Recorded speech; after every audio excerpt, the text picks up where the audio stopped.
let's say you don't have ideal hand placement. You're also getting smacked. So again, one of the themes is overcoming the fact that they want your head to go this way, and to recover guard, you have to turn this way. Okay? Now, wrapping over this arm is not always going to be an answer we can pursue. That's a technique I've been going over where we connect and I can create some space there. But what we're going to do is, like both the techniques we're going to work off of today is going to be displacing weight and off balancing up over my head.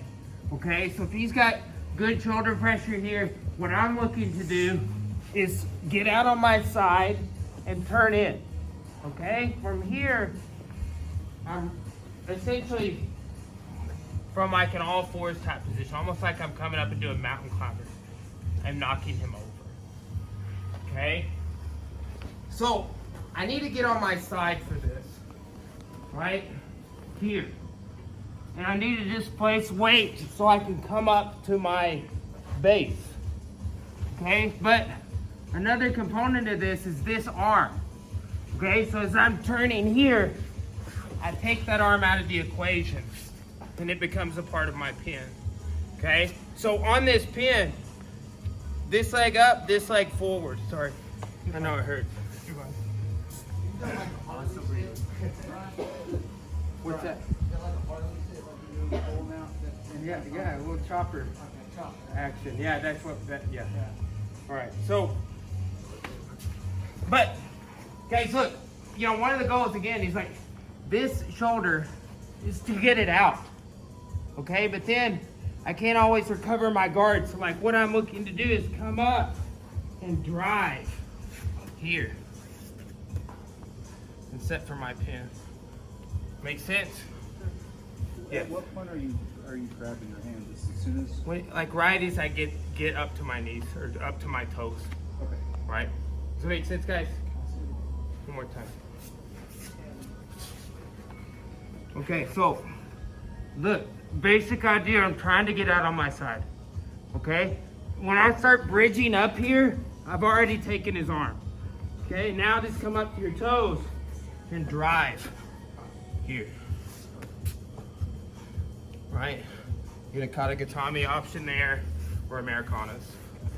Now, what will happen if they're super committed to this is they will follow. Okay? But I'm just trying to work myself out. Now, I'm moving this arm inside. Okay, so I had this question yesterday. Let's say it's hard to move that arm inside. I could bridge a little bit this way and then move that arm inside. And look, it's not just relaxed, it's connected to him. Okay, so I connect and I'm driving with my feet into my arm going up over the head. Do you want me to fall over? No, just try and retain your base. If you fall over, it's fine. Okay, but look, I'm gonna start bumping and bridging here to get out. Okay, now, look, you naturally can get into a Nelson on this and break him over. Okay, or you can just front headlock and spin. Right, so, but with this, without the bumps, a lot of times, like he was not noticed. He's like, oh, am I supposed to fall over? Because like when you connect, he has to redistribute his weight to counter. Okay, so here I'm connecting and I'm bumping to get out. Here, spin behind and get ready to follow for set hooks. So you spin behind. That's their time to roll out and retain guard. So get ready to follow if that's what they do, right? If he rolls out, just pick a side and roll. I follow your hips and I stay, you know, out of the guard, behind your hips and legs, okay? So we're gonna go inside with the underhook. We're gonna connect with our shoulder and arm and bridge, bump, bump, bump. We're trying to bridge them over our head, like the concept of the last technique. Does that make sense? Let's do that, 1, 2. So just put your hands together, right? Yes.